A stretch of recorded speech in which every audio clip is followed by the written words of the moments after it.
আল্লাহ তাবারক ওয়া তাআলা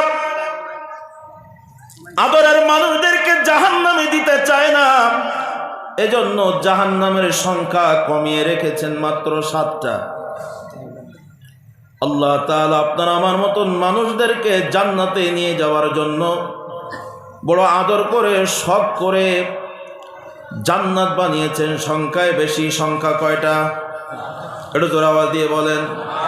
জান্নাতের সংখ্যা 8টা, স্তর 8টা, জাহান্নামের স্তর 7টা কম। আদরের মানুষ যেন বেশি জান্নাতে হয়। সকলেই জান্নাত চেয়েছেন, আমি আপনার সাথে একমত। আল্লাহ তাআলা আপনাকে আমাকে জান্নাত নামের শান্তির জায়গায় ব্যবস্থা করে দিন। একটু জোরে আওয়াজ দিয়ে বলেন আমিন। তবে একটা কথা বলি, এই আজকের মজলিসে আপনারা যারা আছেন, একটু বোঝার জন্য সহজ করে নিয়ে আসি। এই পৃথিবী নামের এহকালে যদি বুঝে থাকেন বলেন তো, আমরা নিজের ইচ্ছায় এসেছি নাকি আমাদেরকে কেউ পাঠিয়েছেন? জোরে বলেন। আমরা কি নিজের ইচ্ছায় দুনিয়ায় এসেছি নাকি আমাদের কেউ পাঠিয়েছেন? আচ্ছা, যিনি পাঠিয়েছেন তার নামটা জোরে বলেন, আরো জোরে আওয়াজ দিয়ে বলেন। আল্লাহ। আল্লাহ রাব্বুল আলামিন আপনাকে আমাকে এই পৃথিবী নামের এহকালে অকারণে পাঠায় নাই। আমার আল্লাহ রাব্বুল আলামিন আসমান জমিন, লৌহ কলম, চন্দ্র সূর্য, গ্রহ নক্ষত্র, আলো বাতাস, দিন রাত, যা কিছু তৈরি করেছেন কোনো না কোনো কারণে তৈরি করেছেন। আপনার আমার মতো মানুষকে আমার আল্লাহ কোন কারণে তৈরি করেছেন? যদি আপনি আল্লাহর সৃষ্টি উদ্দেশ্য পূর্ণ করতে পারেন তাহলে জান্নাত পাবেন। আর যদি আল্লাহ তাআলা যেই কারণে বানিয়েছেন সেটা যদি না করেন তাহলে জাহান্নাম নামের কষ্টের জায়গায় পড়বেন। এটা সহজ কথা। বুঝার জন্য উদাহরণটা সেট করি। আমার হাতে একটা ঘড়ি দেখা যায়, যদি বুঝে থাকেন এই ঘড়িটা বানানো হয়েছে একটা উদ্দেশ্য নিয়ে, কথা বলেন ঠিক না বেঠিক? একটু বলুন তো দেখি, ঘড়ি বানানোর উদ্দেশ্য কি? একটু জোরে বলেন, জোরে বলেন। সময় নিরূপণ করা, টাইম নিরূপণ করা। আমার সামনে মাইক্রোফোন দেওয়া হয়েছে, এটা এমনি এমনি আনা হয় না, একটা উদ্দেশ্য। উদ্দেশ্য হলো ছোট আওয়াজটাকে বড় করে দেওয়া। কথা বলেন হ্যাঁ না বলেন। অনেকগুলো লাইট দেখা যায়, লাইটগুলো বানানো হয়েছে একটা উদ্দেশ্য নিয়ে। উদ্দেশ্য হলো অন্ধকার দূর করে আলোকিত করে দেওয়া। কথা আওয়াজ দিয়ে বলেন ঠিক না বেঠিক? হ্যাঁ, ওখান থেকে আবার ফিরে আসি। যদি লাইট আলো না দেয়, ওই লাইটের কোনো দাম আপনার আমার কাছে আছে? ওটা কি ঘরে থাকবে? যদি আলো না দেয় লাইট, তাহলে আর ঘরে থাকবে না। কারণ আমি যেই কারণে লাইট কিনেছি, বানিয়েছি, ওটা আমার উদ্দেশ্য পূরণ করলো না, আমার আলো দিল না। সুতরাং ওখান থেকে নিয়ে আমরা ডাস্টবিনে, ভাঙড়ির দোকানে ফেলে দেব। কথা বলেন ঠিক না বেঠিক? মাইক যদি আমার আওয়াজ নাই, এটা সম্মানের জায়গায় থাকবে। এ মাইক যদি আমার কথা আওয়াজ বড় করে না দেয়, এটা ভাঙ্গাড়ির দোকানে পড়ে যাবে। এটা আপনার আমার কাছে কোনো মূল্য নাই। কথা আওয়াজ দিয়ে বলেন ঠিক না বেঠিক? আমি খুব সহজ ভাষায় বলছি। এ ঘড়ি যদি সময় না দেয়, এটা আপনার আমার হাতে থাকবে না, বরং এটা ভাঙ্গাড়ির দোকানে চলে যাবে, বাড়ির নিম্নমানের ডাস্টবিন, ময়লা আবর্জনার ভিতরে পড়ে থাকবে। যদি বুঝে থাকেন তাহলে দেখেন, যেই উদ্দেশ্যে যেটা বানানো, ওটা যদি উদ্দেশ্য পূরণ না হয়, মালিকের কাছে তার কোনো সম্মান মর্যাদা নাই। আল্লাহ রাব্বুল আলামিন আপনাকে আমাকে এই পৃথিবীতে অকারণে বানাই নাই। বান্দা, তোমার মন যা চাবে সেই জিন্দেগি চালাবে জন্য আমি আল্লাহ তোমাকে দুনিয়ায় পাঠাই নাই। আমি রব, আমি তোমার জীবনের মালিক। আমি বানিয়েছি যেই কারণে সেটা তোমার পূর্ণ করতে হবে। আমার আল্লাহ ডাক দিয়ে বলছেন, বান্দা শোনো, মা খালাকুতুল জিন্না ওয়াল ইনসা ইল্লা লিয়াবুদুন।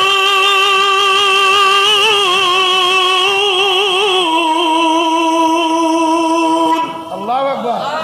আমার আল্লাহ বলেন, বান্দারে, আমি মানুষ এবং জিন জাতিকে শুধুমাত্র কেবলমাত্র একমাত্র আমি আল্লাহ তাআলার দাসত্ব করার জন্য, আমি আল্লাহ তাআলার গোলামি করার জন্য, আমি আল্লাহ তাআলার ইবাদত করার জন্য তৈরি করেছি। একটু সবাই জোরে আওয়াজ দিয়ে বলেন কার কথা? আরো জোরে আওয়াজ দিয়ে বলেন কার কথা?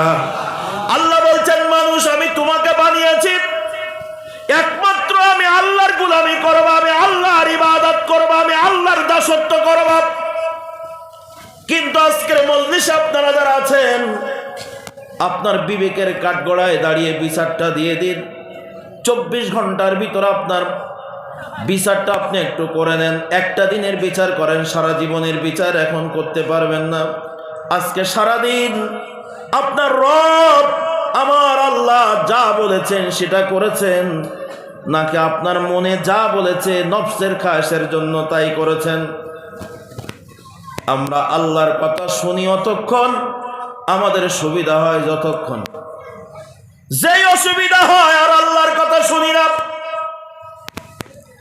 তার বাস্তবতা হলো আমরা সময় হলে অনেক মানুষ নামাজ পড়ি, আবার এই নামাজ পড়া মানুষ মসজিদ থেকে বের হয়ে সুদ খায়। আছে না নাই? একটু জোরে বলেন, আছে না নাই? আপনাদের মনে হয় সুদ খট্টর নাই? সম্মানিত হাজিরিন, বুঝার জন্য বলছিলাম, আজকের মজলিসে আপনারা যারা আছেন তাহলে বলেন, আল্লাহ তাআলা আপনাকে এই পৃথিবীতে কেন পাঠিয়েছেন? বুঝেছেন কি আমার কথাটা? কি করতে পাঠিয়েছেন? একটু জোরে বলেন।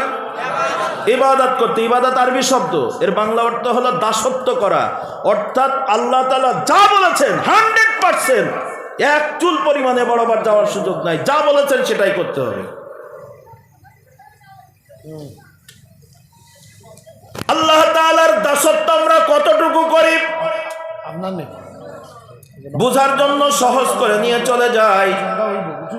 সম্মানিত হাজিরিন, আমার আল্লাহ তাবারক ওয়া তাআলা তাই কষ্ট নিয়ে বলছেন, বান্দারে আমি তোমার অন্তরের খবর জানি, তুমি আমি আল্লাহর গোলামি করো কিন্তু সুবিধা মতন করো। তাই আমার আল্লাহ বড় কষ্ট নিয়ে কথাটা বলেছেন পবিত্র কোরআনুল কারীমে 15 নম্বর পারা সূরাতুল বানী ইসরাঈলের 23 নম্বরের শুরুতে আল্লাহ তাআলা বলেছেন, ওয়াকাদা রব্বুকা, আমি তোমার রব, আমি তোমার জীবনের মালিক, আমি তোমার জীবনের মালিক, তোমাকে নির্দেশ দিচ্ছি, তোমার উপর হুকুম তামিল করছি, যদি আমার জান্নাত পেতে চাও আল্লাহ তা'বুদু ইল্লা ইয়া, একমাত্র আমি আল্লাহর জন্য ইবাদত করবা, অন্য কারোর জন্য নয়। জোরে আওয়াজ দিয়ে বলেন কার কথা? আজকের মাহফিলে আপনারা যারা আছেন, আসুন, আল্লাহ তাআলা আপনাকে আমাকে ইবাদত করতে বলেছেন, কিন্তু আল্লাহর ইবাদতটা আমরা কত সময় করি? এই ভাই, একটা দিনের হিসাব মিলান তো। আজকে সারা দিনের ভিতরে একটা হিসাব বলি। একটা ইবাদত আপনাকে আমাকে আল্লাহ তাআলা কন্টিনিউ ফরজ করে দিয়েছেন, প্রতিদিন 5 বার। যদি বুঝে থাকেন বলেন তো ইবাদতটার নাম কি? আরো জোরে আওয়াজ দিয়ে বলেন, নামাজ। আজকের মাহফিলে আপনারা যারা আছেন সকলেই তো জান্নাত চেয়েছেন, তো নামাজ পড়েন তো? এটা জোরে বলেন। জিও না, সবাই পড়েন না, কারণ face in the index of the mind.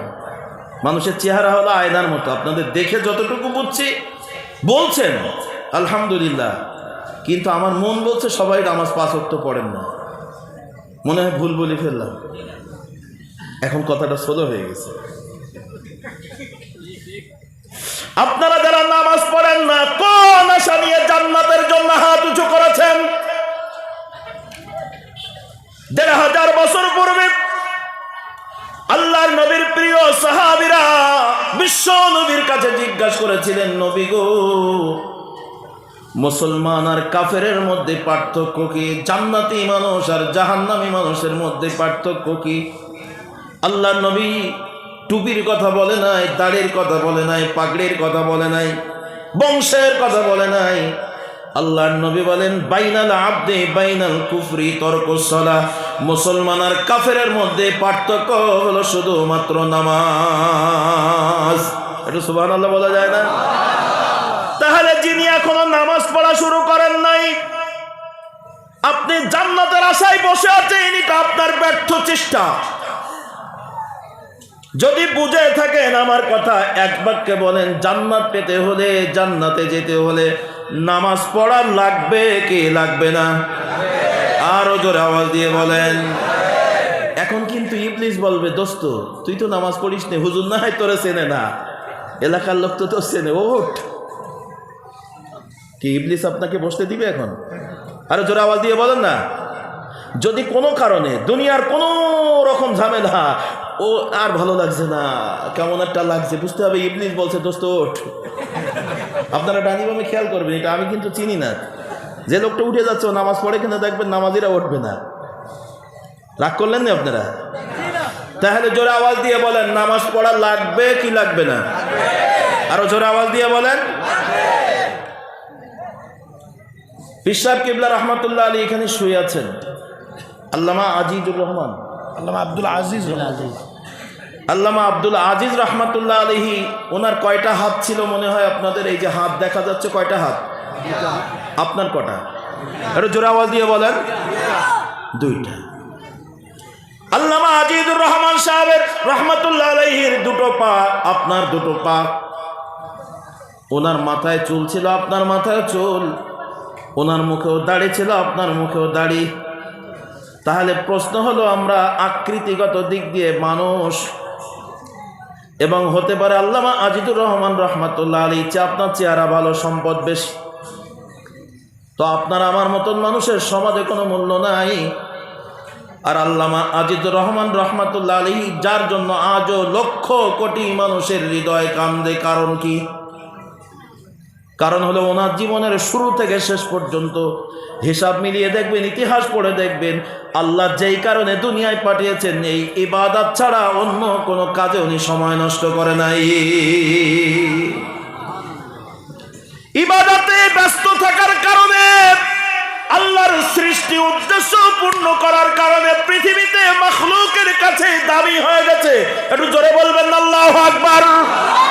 আপনিও যদি একইভাবে আজও যদি আল্লাহর দেওয়া বিধান, আমার আল্লাহ যা বলেছেন সেটা যদি মেনে নিতে পারেন হৃদয় দিয়ে, অন্তর দিয়ে, আপনিও দামি মানুষ হতে পারবেন। এই ব্যাপারে কারো সন্দেহ আছে? একটু জোরে আওয়াজ দিয়ে বলেন।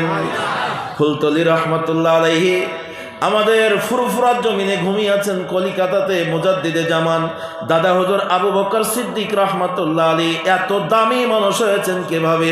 একমাত্র আল্লাহর দেওয়া বিধান। এই ইবাদতে মজদু থেকে যেই লোকটা ইবাদত বেশি করে তাকে আবেদ বলা হয়। আর আবেদ যখন মানুষ হয়ে যায়, তখন আল্লাহ তাআলা তার মাহবুব বান্দাদের তালিকায় নামটা লিখে নেয়।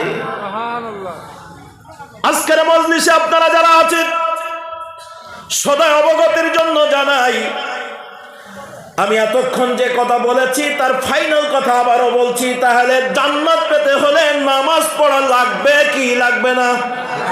আরো জোরে আওয়াজ দিয়ে বলেন।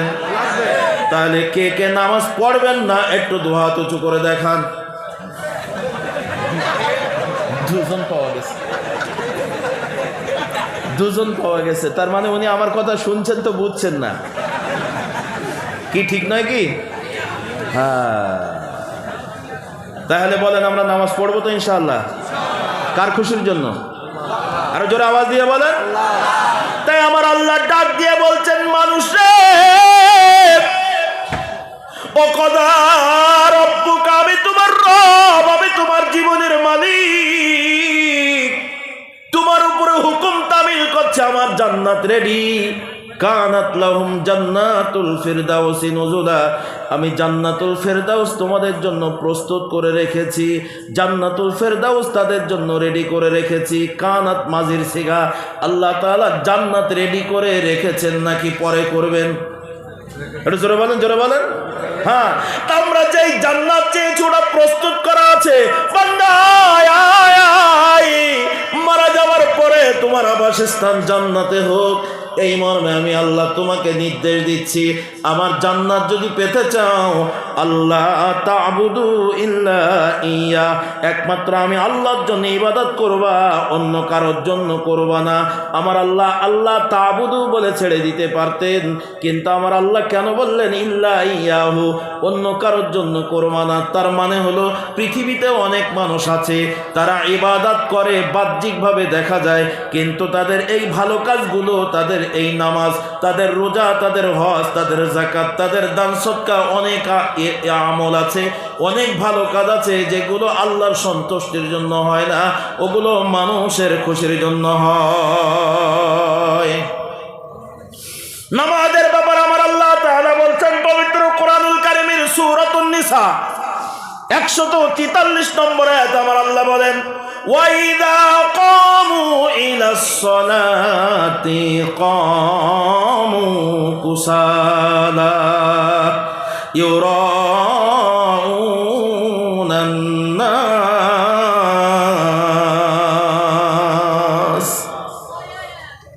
এমন কিছু নামাজি আছে যারা নামাজ পড়ে না, তাদের তো বাদ।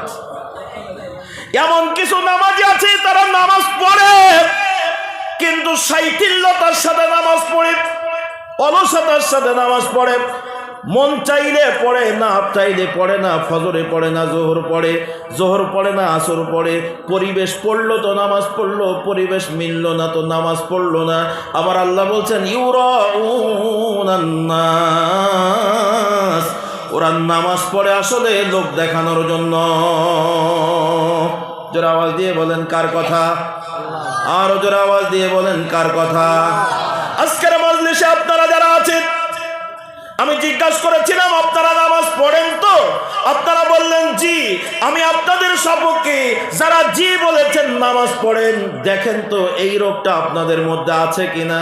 আমার আল্লাহ রাব্বুল আলামিন পবিত্র কোরআনুল কারীমের 16 নম্বর পারা সূরাতুল কাহাফের 110 নম্বর আয়াত, অর্থাৎ শেষ আয়াতের শেষ অংশের দিকে আরো সুন্দর করে জানিয়ে দিচ্ছেন, বান্দা আয় আয়, আমার জান্নাত তোমরা পেতে চাও রে বান্দা, আসো।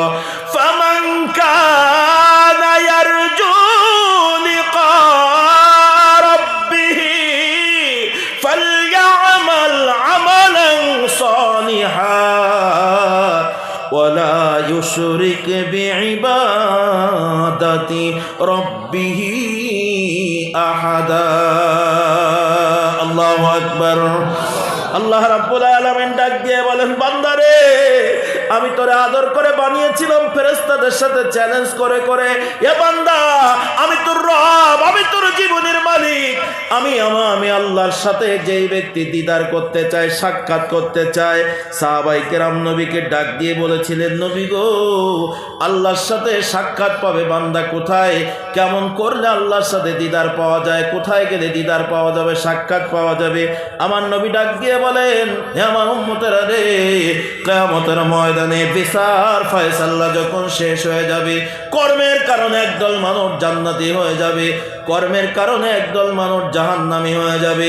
তো জান্নাত জাহান্নাম যখন মানুষের ফাইনাল হয়ে যাবে, সাবেত হয়ে যাবে, আমার আল্লাহ বলছেন, এমন আমার নবী বলেন এমন সময় আমার আল্লাহ রাব্বুল আলামিন বিচারকের সিংহাসন থেকে নেমে সরাসরি জান্নাতের ভিতরে প্রবেশ করবেন এবং জান্নাতি মানুষদেরকে ডেকে ডেকে বন্ধু সুলভ গল্প করবেন। সুবহানাল্লাহ বলা যায় না? তাহলে আল্লাহর দিদার পাওয়া যাবে ফ্রি মাইন্ডে, তার নাম জান্নাত।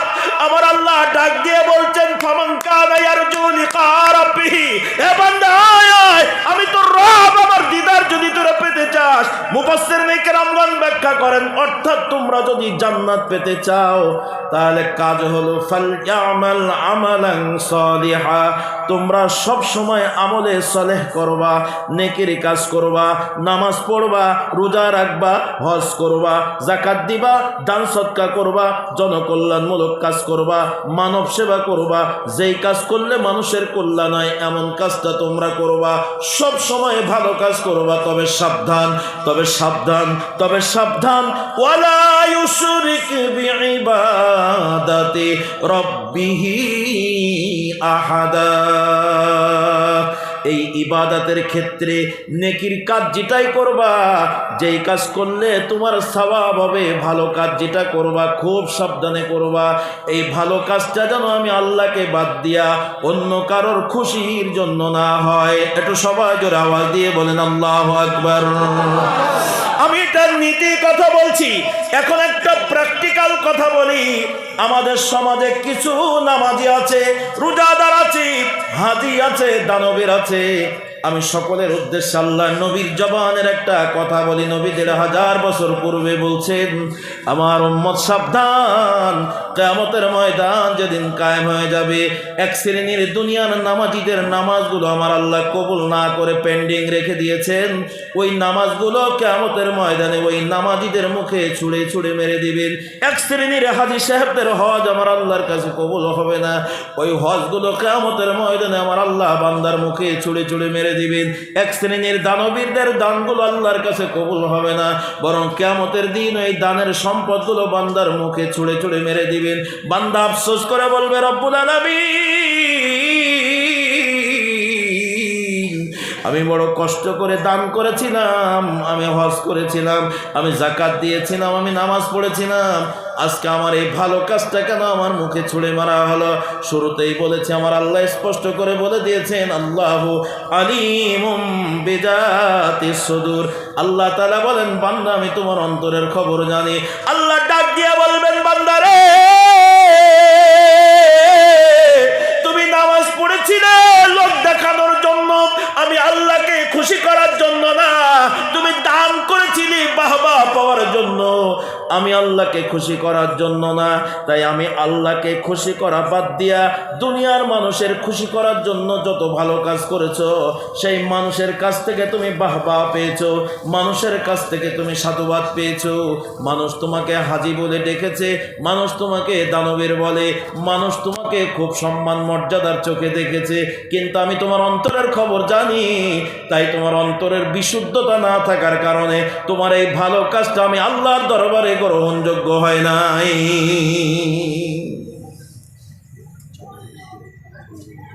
আমি যাচ্ছি লেগে যাবে। সম্মানিত হাজিরিন, আজকের মজলিসে আপনারা যারা আছেন, এখন আপনাদের কাছে আমি একটু প্র্যাকটিক্যাল যাই। আল্লাহ তা'বুদু ইল্লা ইয়্যাহ, আল্লাহর ইবাদত করো আর কারোর করো না। আমার আল্লাহ কেন বললেন? এখানে যত মানুষ আছেন একটু মিলিয়ে নেন। আমাদের সমাজে এমন কিছু মানুষ আছে যারা সারা সপ্তাহ নামাজ পড়ে না, ফজরের খবর নাই, জোহর নাই, আসর নাই, মাগরিব নাই, ঈশা নাই, যদিও পড়ে সুবিধা মতন পড়ে, পড়লে পড়লো না পড়লে নাই, তবে জুমার দিন আর মিস করে না। এরকম নামাজি সমাজে আছে না নাই? কথা বলছেন না যে? একটু জোরে আওয়াজ দিয়ে বলেন, আছে না নাই? আছে তো? তাহলে জুমার নামাজ আদায়কারী ভাই, আমি আপনাকে বলছি, যিনি এক সপ্তাহ পরে শুধু জুমার নামাজে যান, আগামীকাল যাবেন বলে আশা করে বসে আছেন, আমি আপনাকে বলছি, ও ভাই, সারা সপ্তাহ নামাজ পড়েন না, শুধুমাত্র জুমার নামাজ পড়েন কেন? হয়তো বা বলবেন, হুজুর এটা আল্লাহর হুকুম। হ্যাঁ, আমিও জানি আল্লাহর হুকুম। আমার আল্লাহ বলেন, ইয়া আইয়ুহাল্লাযীনা আমানু ইযা নুদিয়া লিস-সালাতি মিন ইয়াউমিল জুমআহ ফাসআউ ইলা যিকরিল্লাহি ওয়া যারুল বাই'।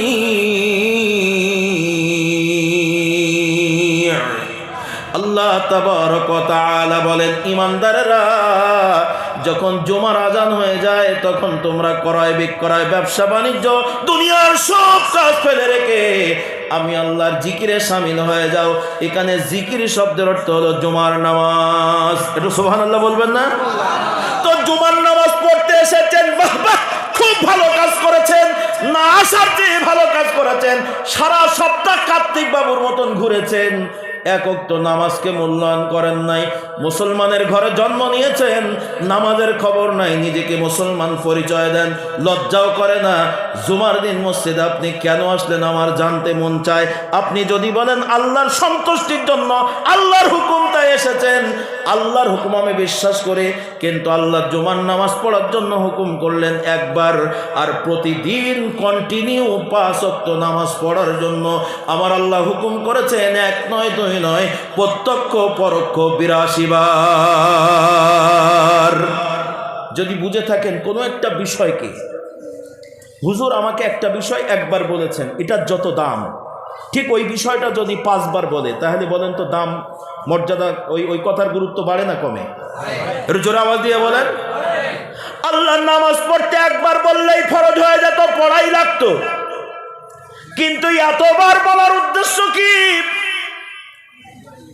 এ উদ্দেশ্য হলো একমাত্র আল্লাহ তাবারক ওয়া তাআলা নামাজকে অধিক মূল্যায়ন করার জন্য।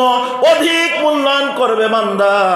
আজকের মজলিসে আপনারা যারা আছেন, তাই যারা 5 ওয়াক্ত নামাজ পড়েন না, শুধু জুমার নামাজ পড়েন, আমি 100% আপনার বিবেকের কাছে বিচার দিয়ে দিলাম, কথা খেটে যাবে। আপনি জুমার নামাজ আল্লাহর খুশির জন্য পড়তে আসেন নাই, আপনি জুমার নামাজ পড়তে এসেছেন হয়তোবা আপনার মায়ের বকুনির ভয়ে। মা বকা দেয়, আজকে শুক্রবার যা নামাজটা পড়ি, নাইলে আব্বা বকা দেয়, নাইলে স্ত্রী বলে আচ্ছা তুমি একটা মানুষ, আজকে শুক্রবারের দিন সেদিটানে যা। না হয় আমি মসজিদের সভাপতি, সেক্রেটারি, ক্যাশিয়ার, যদি জুমার দিন না যাই মুসল্লিরা বলবে কি সভাপতিও আসেনি। আপনাদের এলাকায় হয়তো মসজিদে বেনামাজি সভাপতি নাই, তবে আমাদের পশ্চিম বাংলায় পাওয়া যায়।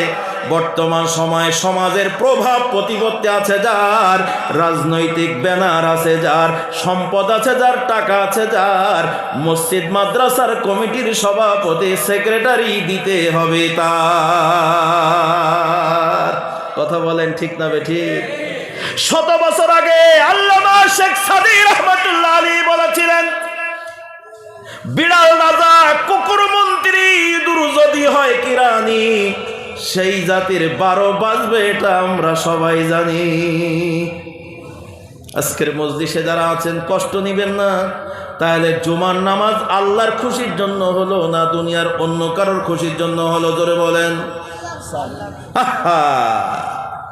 এই যে মায়ের খুশির জন্য, বাবার খুশির জন্য, স্ত্রীর খুশির জন্য, সমাজের মানুষের খুশির জন্য আমার আল্লাহ তাই ডাক দিয়ে বলতেন সাবধান, ইল্লা ইয়াহু, খবরদার অন্য কারোর জন্য যেন তোমার এই ইবাদত না হয়। জোরে আওয়াজ দিয়ে বলেন নির্দেশনাটা কার? আরো জোরে আওয়াজ দিয়ে বলেন কার? আমরা যারা মুসলমান আজকের সমাজে যদি আমরা জুমার নামাজটাও পড়তাম, যাদের উপরে জুমার নামাজ ফরজ হয়েছে, যদি প্রতিটা মুসলমান জুমার নামাজটাও পড়তাম, আমাদের প্রত্যেকটা মহল্লার মসজিদ আরো 3 গুণ বড় করা লাগতো। কথা আওয়াজ দিয়ে বলেন ঠিক না বেঠিক? হুজুর তার প্রমাণ কি? প্রমাণ হলো রমজান মাস আসলে দেখবেন যেদিন আল্লাহু আকবার রোজার চাঁদ ওঠে পশ্চিম আকাশে, পশ্চিম আকাশে চাঁদ উঠেছে, চাঁদ যখন উঠেছে মাগরিবের সময় আপনি আল্লাহর ওলিদের খুঁজে পান নাই, কিন্তু কিছুক্ষণ পরে ইশার আজান যে হবে, দেখবেন তারাবির নামাজ পড়ার জন্য এ অতিথি পাখি আল্লাহওয়ালা মানুষ কোন জায়গায় ছিল, মসজিদে জায়গা নেই। ও আল্লাহ, মনে হচ্ছে যেন আসমানে রিজার্ভ ছিল, ওখান থেকে মাত্র নামলো। কি কথা বল দিয়ে বলেন ঠিক না ঠিক? তাহলে এই মানুষগুলো এই সমাজেই থাকে, কিন্তু অন্য অর্থে নামাজে যায় না।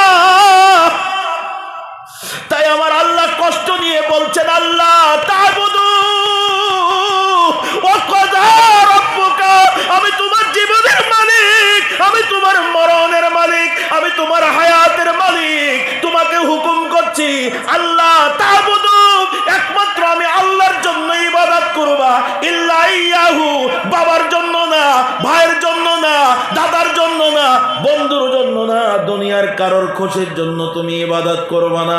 যদি বুঝে থাকেন আরেকবার বলেন এ কথা কার কথা? কষ্ট হচ্ছে না তো আপনাদের? এখন আসেন, সারা সপ্তাহ নামাজ নাই, ফজর জোহর আসর মাগরিব ইশার কোনো খবর নাই, জুমার নামাজটাও পড়ে না। ও আল্লাহ, সারা বছর নামাজ নাই, কিন্তু বছরের 2 দিন ওদের জ্বালায় আর সামনের কাতারে জায়গা নাই। ওরে বাবা, উনি এখন ঈদের মাঠে বিরাট বড় মুসল্লি। কথা কন না কা? হ্যাঁ, নতুন টুপি কিনেছে, কারণ নতুন পোশাক পরা সুন্নাত। নতুন জামা কিনেছেন, মারহাবা। আতর লাগানো সুন্নত দিয়েছেন, তো মারহাবা।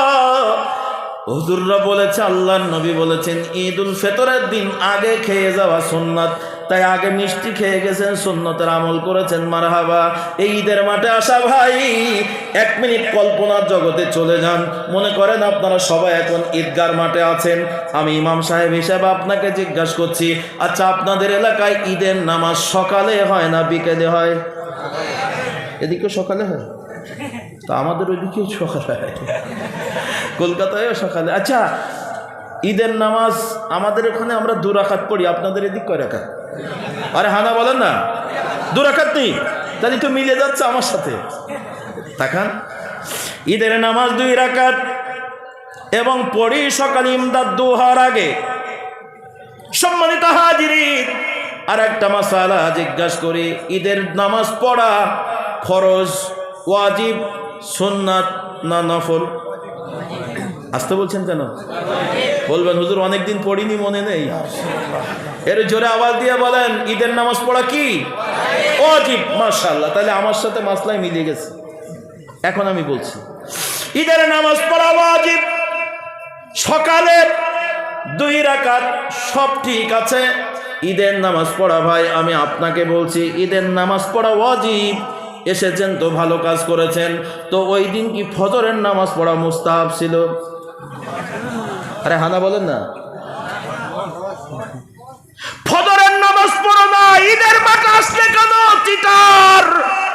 তুমি দুনিয়ার কোন মানুষের সাথে চিটিংবাজি করো নাই, তুমি স্বয়ং তোমার জীবনের মালিক, তোমার রবের সাথে তুমি বাটপারি করেছো। একটু কথা আওয়াজ দিয়ে বলেন, ঠিক না ঠিক?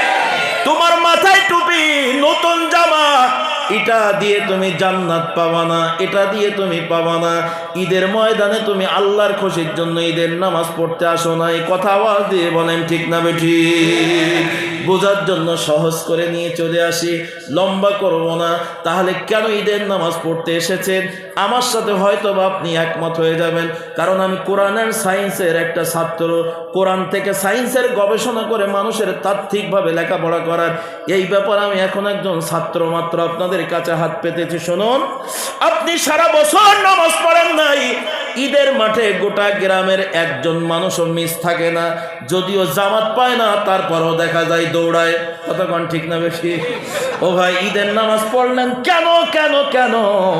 আমি যদি জিজ্ঞাসা করে, আপনি হয়তো বা অন্তর থেকে জবাব দেবেন, হুজুর আমি এমন একটা সমাজের মুসলিম, আমি যদি ফজরের নামাজ না পড়ি, আমার আব্বা ফজরের নামাজে চলে যায়, কিন্তু আমাকে কোনোদিন ধমক দেয় নাই, একটা বার বলে নাই, যুবক ছেলে তুমি যদি ফজরের নামাজে না যাও, আমার ঘরে জায়গা হবে না, আমার বাড়িতে জায়গা হবে না, আমার ভিটা বাড়ির ভিতরে কোনো বেনামাজি জাহান্নামী মানুষ থাকতে পারবে না। হুজুর, আমার আব্বা কোনোদিন আমাকে এমন একটা শাসন করে নাই, ধমক দেয় নাই, বরং আমি ইনকাম করেছি, তাই আমার বাবা বলেছে ঘরের দরজা আস্তে খোলো, না এলে বেটার ঘুম ভেঙে যাবে। আরে কথা কেন হানা বলেন না কে? এটাই সত্য। আল্লাহ কুমরুন, হক কথা তিতা লাগে, তবে আধুনিক চিকিৎসা বিজ্ঞান বলছেন তিতা ওষুধে কাজ হয় বেশি। বলবেন হুজুর আমার আব্বা নামাজে যায়, আমার ডাকে না, ডাকবেই বা কি করে? আমার আব্বা আমার মতন বয়সে কোনোদিন যায় নাই, এখন বুড়ো হয়ে গেছে, ঘুম আসে না, তাই সকালে যায়। যৌবনকালের নামাজ আমার বাপ ধরে নাই, তাই আমার আব্বা জানে যৌবনকালে ঘুমিয়ে থাকার মজা কত, তাই আমার বৃদ্ধ বাবা আমার যৌবনকালের ঘুম ভাঙায় না।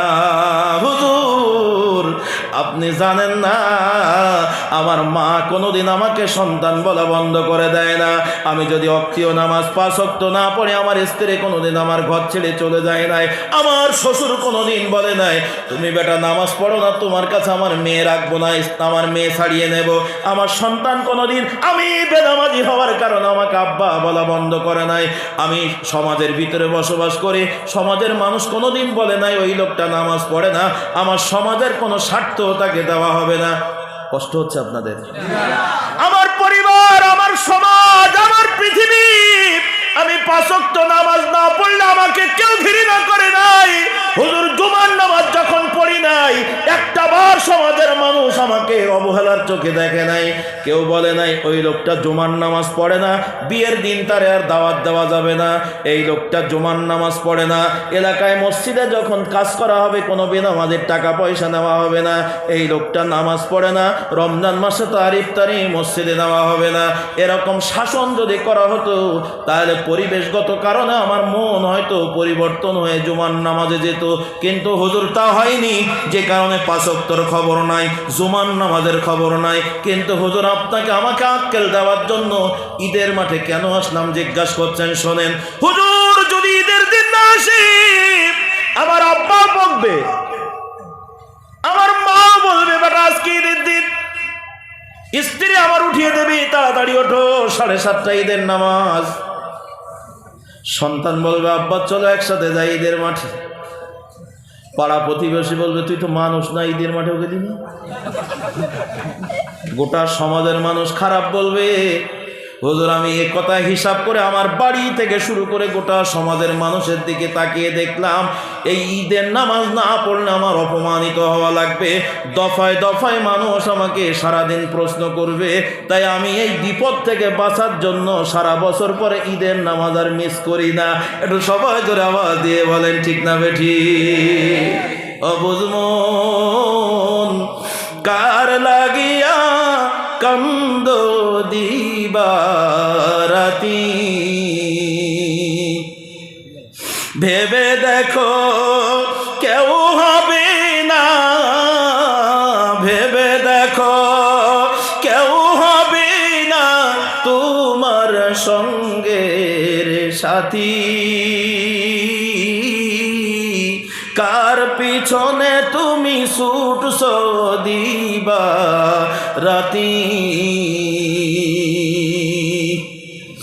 এত সাদের বসত ভিটা কইরা রঙ্গিন দালান কোঠা, এত সাদের বসত ভিটা কইরা রঙ্গিন দালান কোঠা, সব ছাড়িয়া যাইতে হবে ওরে, সব ছাড়িয়া যাইতে হবে দিয়া একদিন ফাঁকি।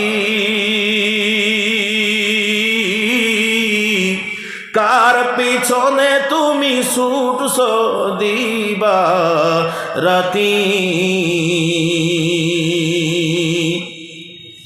ছেলে কাঁদবে খাটি ধরে, মেয়ে কাঁদবে বিলাপ করে, ছেলে মেয়ের কান্না দেখে ওরে, ছেলে মেয়ের কান্না দেখে কাঁদবে প্রতিবেশী। কার লাগিয়া কান্দ দিবারাতি,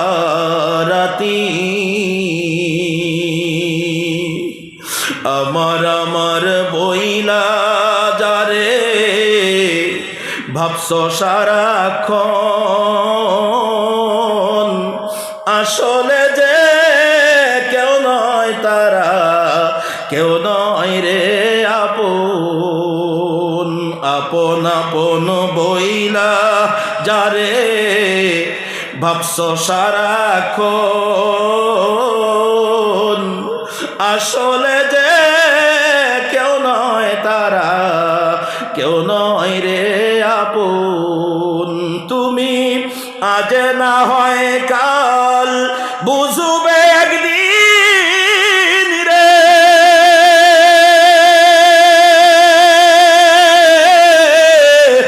আজ না হয় কাল বুঝবে একদিন, নিভলে জীবন বাতি, কার পিছনে তুমি ছুটছো দিবারাতি, পাগল মন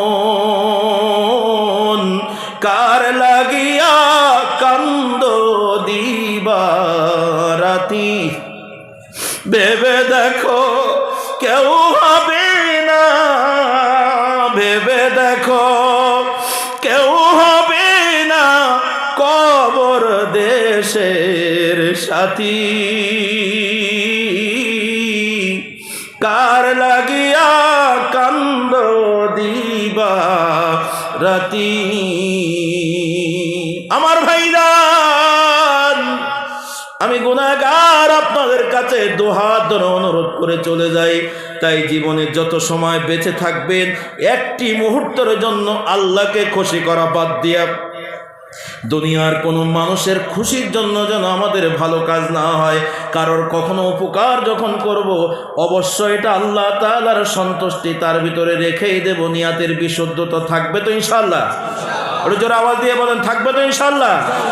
আমরা সব কাজ করব আল্লাহ সন্তুষ্টির জন্য। কে কে আছেন একটু হাত দেখান তো, হাত উঁচু করে দেখেন। আল্লাহ আমাদের সবার হাতকে তোমার দরবারে মঞ্জুর করে দাও। একটু জোরে বলুন না আমিন। আল্লাহ অনেক মানুষ হাত তুলেছি, আল্লাহ তোমার একজন ওলির দরবারের পাশে হাত তুলেছি। আল্লাহ আমাদের হাতগুলোকে তুমি ফিরাই দিও না। আল্লাহ আমাদের সকলের নিয়াতের বিশুদ্ধতা দান করো। আল্লাহ অন্তরের ভিতরে ইবলিসের ওয়াসওয়াসা থেকে আমাদেরকে হেফাজত করো। একটু সবাই জোরে আওয়াজ দিয়ে বলেন আমিন। নারায়ে তাকবীর। হাত নামান। সম্মানিত হাজিরিন, আমার রসুল ছোট্ট করে বলছেন, বুখারী মুসলিমের হাদিস মুত্তাফাকুন আলাইহি, আল্লাহ রসুল বলছেন, লা তাদখুলুল জান্নাতা রিয়াউন, লোক দেখানো ইবাদতকারী কখনো জান্নাতে যাবে না। এজন্য সকলেই তো জান্নাত চেয়েছিলাম, ঠিক তো?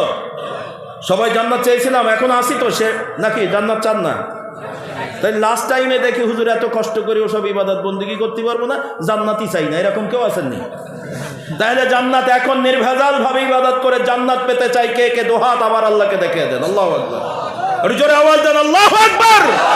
আল্লাহু আকবার বলো রে মুমিন, আল্লাহু আকবার বলো রে মুমিন, তারি আকাশ আর তারি জমিন, আল্লাহু আকবার বলো রে মুমিন। নারায়ে তাকবীর, নারায়ে রিসালাত। হাত নামান। আল্লাহ সকলকে আমাদের তার নিজস্ব বান্দা হিসেবে কবুল করে নিন। তাহলে আল্লাহর সন্তুষ্টির জন্য আপনারা যে করবেন, এখন একটু প্রমাণ দেখবো। ঈশার নামাজ তো হয়ে গেছে, ফজর পর্যন্ত তো থাকতে পারবো না, তাহলে নামাজ দিয়ে এখন প্রমাণ করা সম্ভব না। আল্লাহ রসুল বলেছেন, যেই সমস্ত কথাগুলো তাদের মুখে ছুঁড়ে মেরে দেওয়া হবে ইবাদত, তার ভিতরে এই মুহূর্তে নগদ একটা ইবাদত আমি বুঝাইতে পারবো। ইবাদতটা যদি বলি, আমার আগে অনেক বক্তারা করেছেন, বিশেষ করে মাওলানা নজরুল ইসলাম সাহেব অনেক সময় আপনাদের সাথে এই ব্যাপারে কথা বলেছেন। সাথে সাথে অনেক অতিথি মহোদয় তারা এসেছেন, তারা বিভিন্নভাবে তাদের সেই ইবাদতের অংশকে ব্যক্ত করেছেন। এখানে যত মানুষ আছেন, যদি কেউ চলে যান এখন আমার কথা শুনে 5 মিনিট সময়, তাহলে মনে করবো এটা আপনার দোষ না। আরবি সাহিত্যিক বলেছেন, আল ওয়ালাদু সূরাতু আন আবিহি, এর অর্থ হলো যেমন বাপ তেমন হয় তার বেটা। আচ্ছা, আপনারা যারা আছেন ডাক্তারের কাছে যে যদি আপনাদের সুগার প্রমাণ হয়, শরীরে সুগার আছে, বুঝতে পারছেন কি আমার কথা? শরীরে সুগার আছে এটা যদি প্রমাণ হয়, তাহলে ডাক্তার একটা কথা জিজ্ঞাসা করে, আচ্ছা আপনার শরীরে তো সুগার দেখা দিল, আপনার বাবার কি এটা আছে নাকি? জিজ্ঞাসা করে কি করে না বলেন? কিছু জেনেটিক ব্যাপার আছে, জেনেটিক কিছু রোগ আছে যেটা বংশগতভাবে থাকে। তো এখন যদি আপনারা কেউ চলে যান, তাহলে মনে করবে দোষ আপনার না। আপনার আব্বা এরকম আপনার মতো অশুনত, আপনার দাদা এরকম অশুনত, কিন্তু মসজিদ মাদ্রাসা টাকা চাইলে পালিয়ে যেত। এই জন্য আপনি যদি এখন চলে যান, আমি মনে করছি এটা আপনার দোষ না, কারণ এতক্ষণ আপনারা কেউ যান নাই, বরঞ্চ লোক বেড়ে গেছেন। এখন যদি চলে যান তাহলে বুঝতে হবে আপনার আব্বার দাদার মতন এরকম ওয়াজ শুনবেন, কিন্তু টাকা চেয়ে চলে যাবেন। আপনারা সবাই খেয়াল রাখবেন, কে চলে যাচ্ছে ওর বাপের নাম কি? আমি কিন্তু জানি না, আমি চিনি না, আপনারা খেয়াল রাখবেন ভাই। আপনার আব্বা ভালো লোক ছিল বা আছে, আপনার দাদাও ভালো, বংশগতভাবে ভালো। খবরদার, এখন এই মুহূর্তে আপনার কর্মের কারণে এত মানুষের সামনে বাপ দাদার মুখে চুনকালি দেবেন না, আমি অনুরোধ করছি আপনাদের কাছে। আচ্ছা, এখানে যত মানুষ আছেন শোনেন, আপনাদের দুই পায়ে হাত রেখে বলছি, আমি আমার জন্য বলছি না, আল্লাহর নবী বলেছেন, মান আহাব্বা সুন্নতি ফাকাদ আহাব্বানি ওয়া মান আহাব্বানি কানা মাইয়া ফিল জান্নাহ। বিশ্বনবী বলেন, যেই ব্যক্তি আমি রসুল আমার সুন্নাহকে ভালোবেসেছে, সেজন্য আমি রসুল আমাকে ভালোবেসেছে, আর যে আমাকে ভালোবেসেছে আমি রসুল ওয়াদা দিলাম আমার সাথে লোকটা জান্নাতে যাবে। সুবহানাল্লাহ বলবেন না? যদি বুঝে থাকেন বলেন তো, এটাই তো মাদ্রাসা। 10 লিটার রং দিবা, আমরা টান্টু সঞ্জু হইয়া মানে হার্ডওয়্যারের মালিক, 10 লিটার দিবা। 10 লিটার রং দিবে, এই রং করার জন্য তা আগে প্লাস্টার করা লাগবে না? প্লাস্টারের জন্য কালেকশন হয়ে গেছে। ওরে মাশাআল্লাহ। তো এক ভাই 10 লিটার রং ছাড়িতে হইবে সাদের এই দেহ,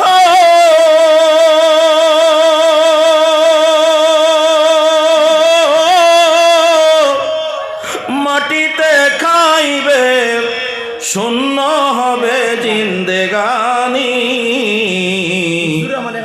কার লাগিয়া এত মায়া এত চোখের পানি রে মন, কার লাগিয়া এত মায়া এত চোখের পানি।